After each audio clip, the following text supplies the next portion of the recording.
To get this close to a wild animal, it's probably not living anymore.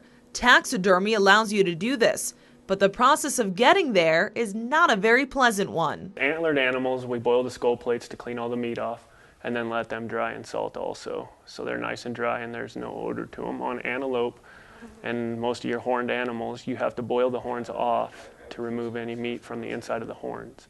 And this is just one step of a lengthy process that ends with a lifelike replica of the animal. It's lots of washing and lots of learning about getting everything in the right place.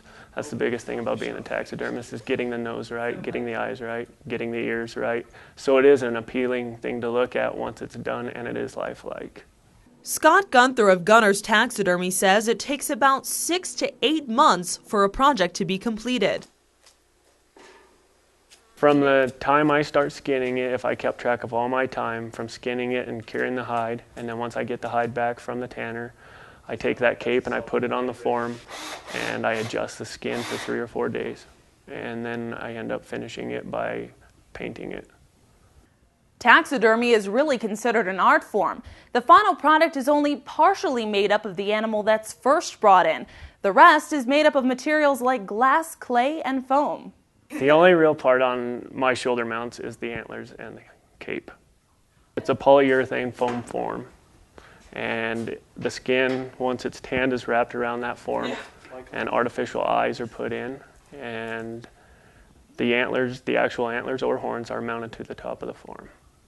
Gunner's Taxidermy isn't strictly for Wyoming residents. He has clients all over the country. A lot of our non-resident hunters will come in from out of state and they can't transport the animal in the condition it is after they take it. So they'll bring it into local taxidermists and we'll take care of it and ship it to them. I've done stuff from New York to California for customers. Having a dead animal in your home may not exactly be considered home decor for some, but for others, it's even more than that.